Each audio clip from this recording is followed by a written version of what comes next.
It is Saturday morning cartoons, and here is our the star of our cartoon, our main cartoon character this morning, King Solomon himself. Okay, I think this is uh, an alteration of a Duret, I believe, uh, drawing, but there's King Solomon. Okay, and right over there is a Solomonic spirit, one of the 72 spirits of the Goetia, one of the books of the Lemegeton. That one is Andromalius, number 72. And of course, Solomon's got like a little chain there with a key on it, which is a play on the words, the key to Solomon's key. Okay. And of course, King Solomon was a Mason, of course. He was our Mason's first Grand Master. Okay. Him along with Hiram of Tyre and Hiram Abiff. Okay. And there's another Goetic sigil, number 55. That's Orobas.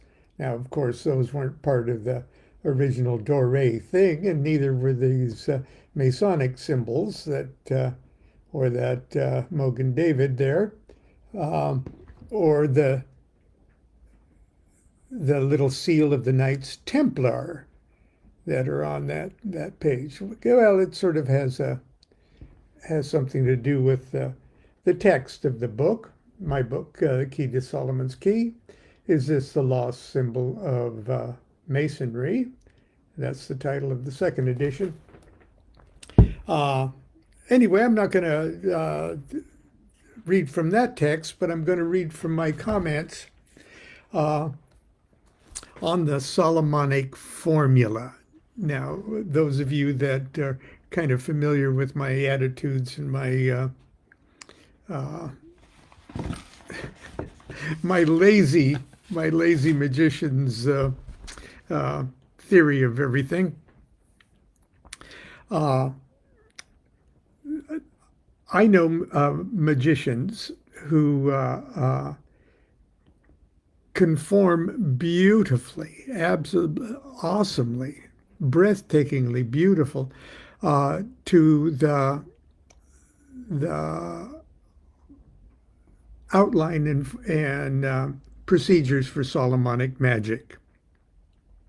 Solomonic magic meaning in a way that you assume the same kind of position as King Solomon, that you've invoked God and can for at least the duration of the ceremony be a worthy and a faithful conduit of divine energy, so that you can control and direct the lower spiritual forces in the universe. And there's classic literature. Okay, there's never been a time when that classic literature has been so available to people that can just log on to Amazon or go down to your local bookstore and find all the books of the Lemegeton and all the different sort of texts that were really only passed around in manuscript form for years and years and years. So there's no shortage of the classical material.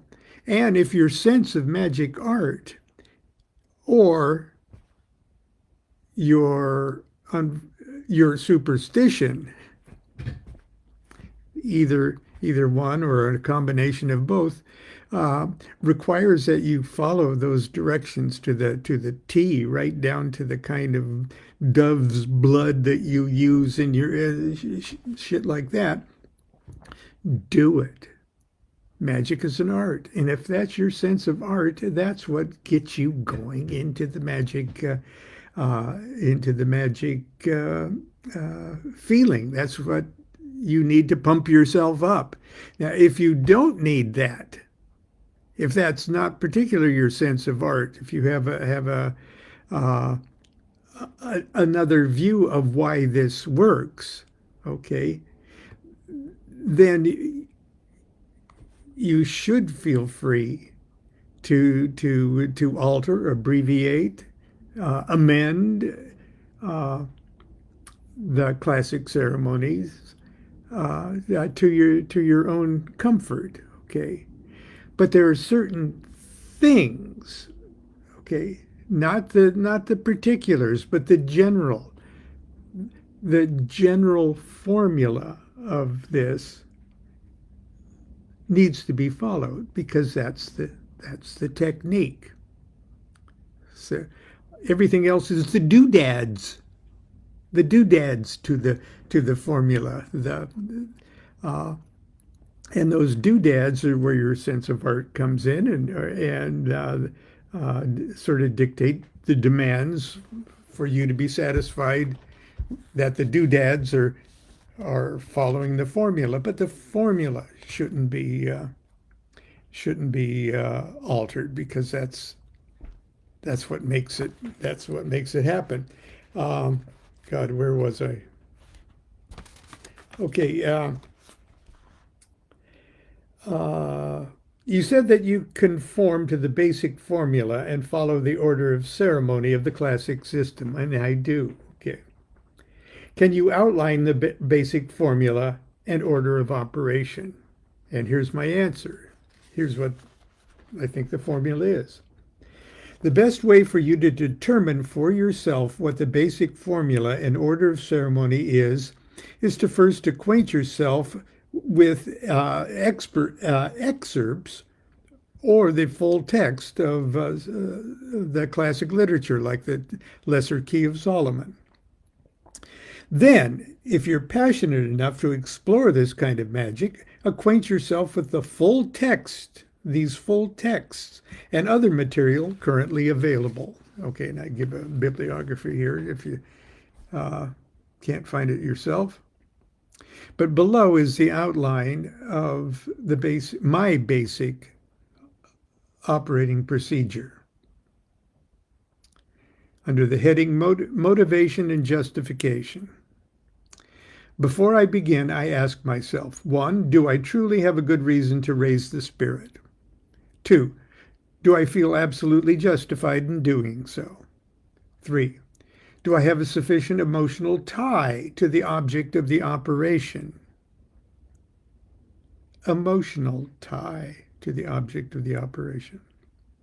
4, is it my unambiguous will to succeed in the operation? That's probably the most important one right there.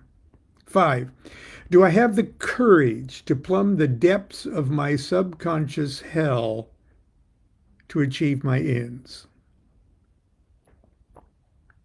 Okay, under the next heading, preparation of the temple. If I answer all of those questions to the affirmative, then here's how I get the temple ready.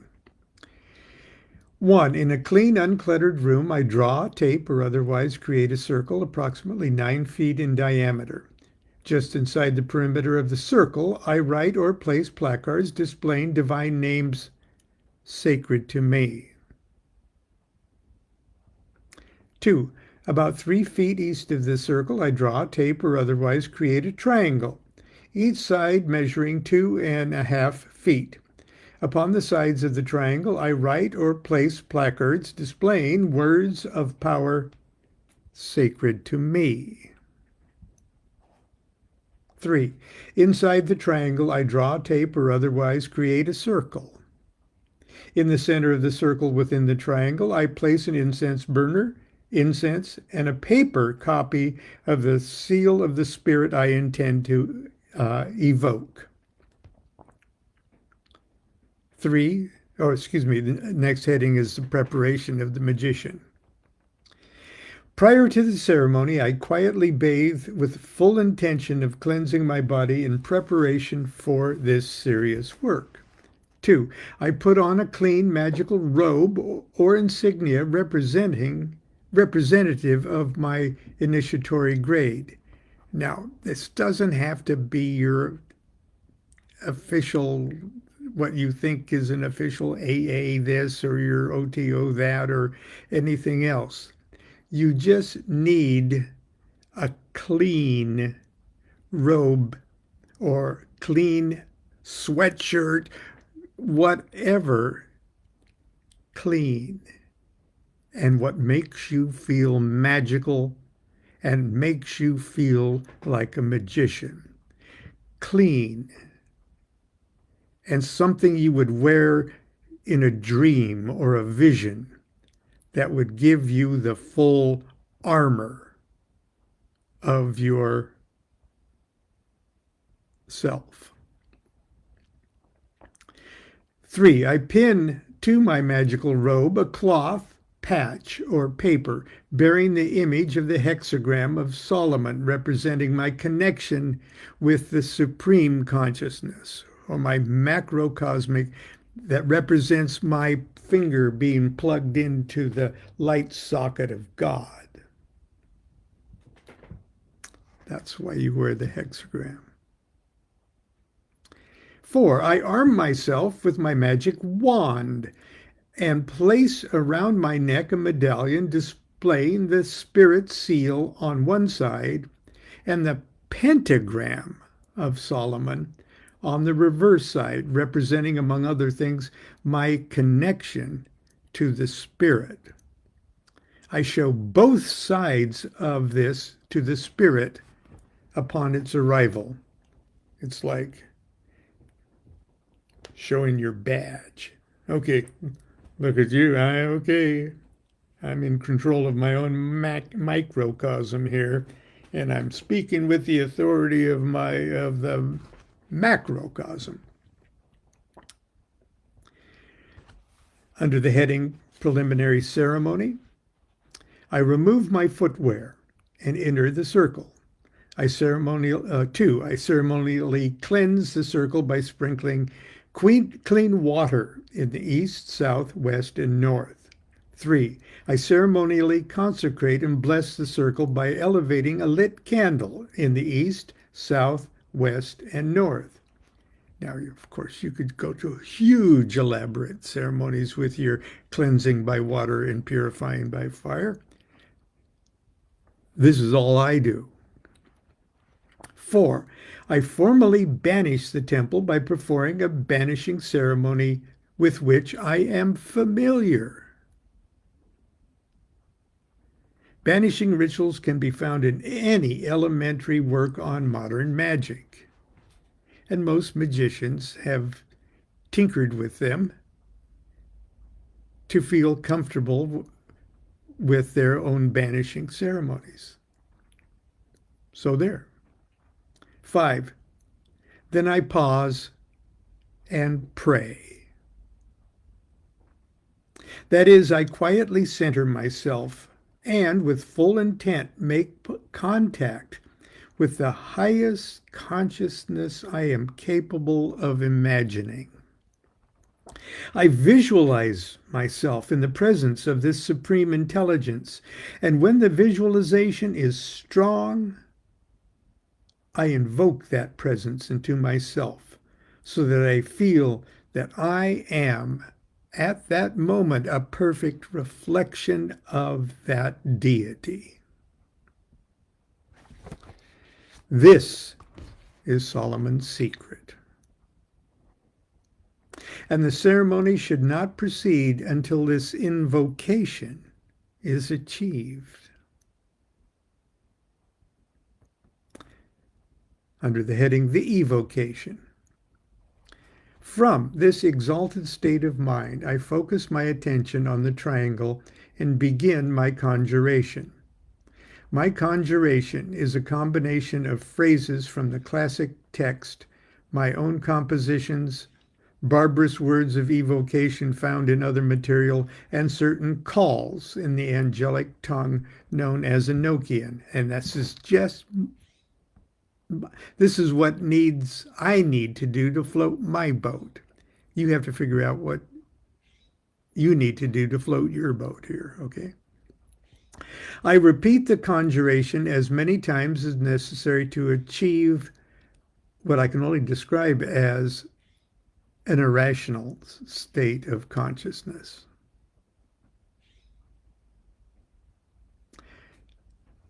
I have, from my point of view, successfully conjured a spirit with 2 words. But I was in the mood for those 2 words to work.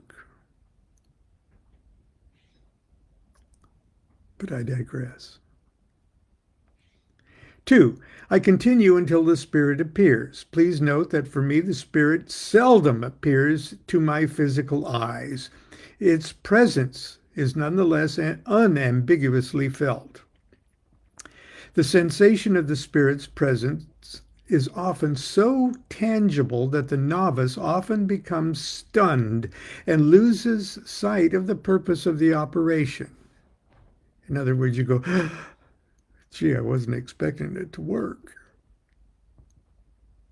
3, even though I consider the spirit to be the cause of my problem, I nonetheless remember that it is also the key to the solution. I greet the spirit with cool courtesy upon its arrival.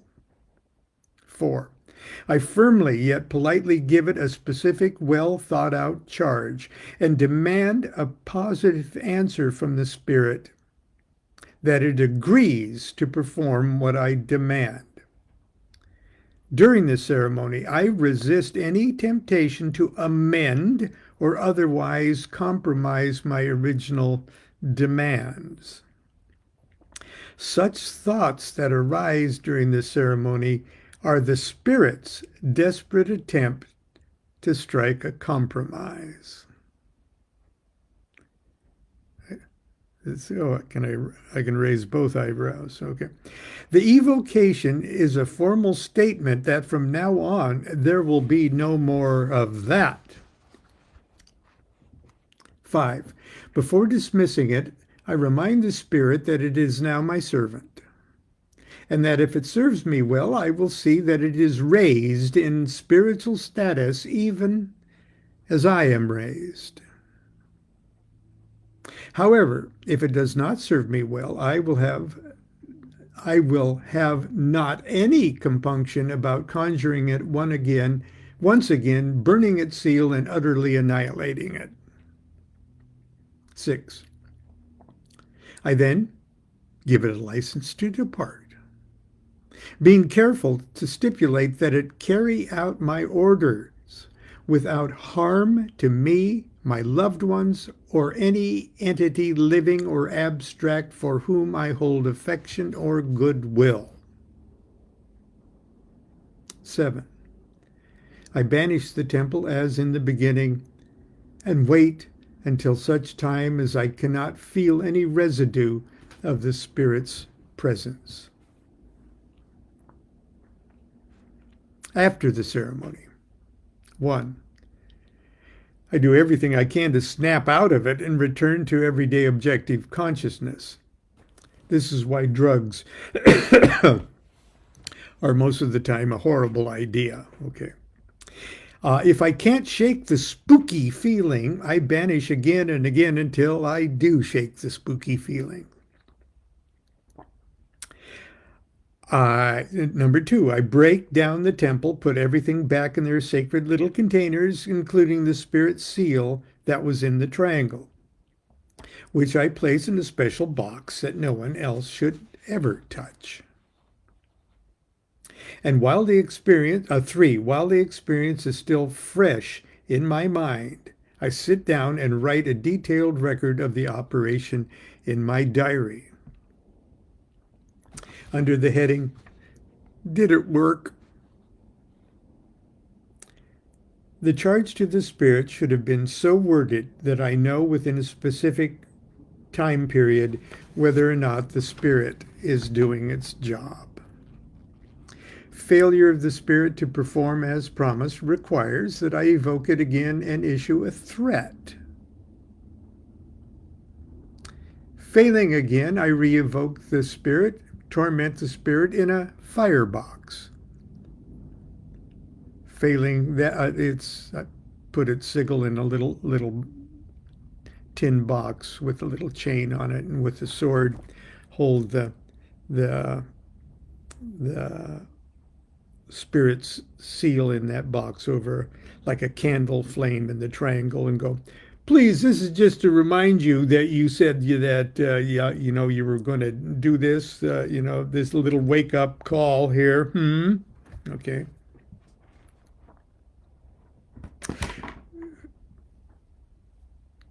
Oh, wow. My almond wand just leaped at me. Whoa! That's not my almond wand, I mean my hazel wand. Wow! Okay, but I'll be with you in a minute.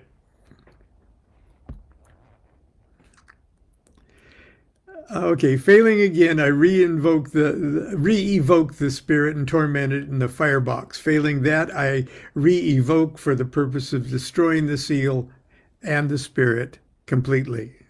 And I take it out of the pool of spirits I will work with in the future. In other words, you're gone. One shouldn't feel too discouraged if the operation at first appears to be a complete failure. Maybe you don't get your sweetheart. Maybe you don't win the lottery. The hell you put yourself through as you wrestle and curse and torture the spirit to comply with your orders is a spiritual adventure par excellence, and will teach you things about yourself you never knew before. Things you might not be comfortable knowing. Things you might want to change. And you will have done it all in the privacy of your own home, without having to abuse, traumatize, or destroy anything more sensitive than a scrap of paper. Critics of Goetia warn that this kind of magic brings out the worst in us. They're absolutely correct. But that's exactly what it's supposed to do. Bring out the worst in us. So we, like Solomon, may either make it better or expunge it from our lives. I hope that by familiarizing yourself with how the ancient magicians went about this work, you will understand how to apply the formula of Solomon's key to your own spiritual quest. And I might add, without the superstitious baggage that made things difficult and uncomfortable and to the medieval magicians. Anyway, I'll pick up my hazel wand. That's it for today. We've got a break in the rain here. I know many of our friends, especially up in the Seattle area and the Pacific Northwest, are still without power. I don't know if you're not watching this. I hope you catch it in replay when your power comes on. Stay warm, stay dry, and we'll see you tomorrow for Sunday school. Until then, continue to be good to yourself and be good to each other. Do what thou wilt shall be the whole of the law. Love is the law, love under will.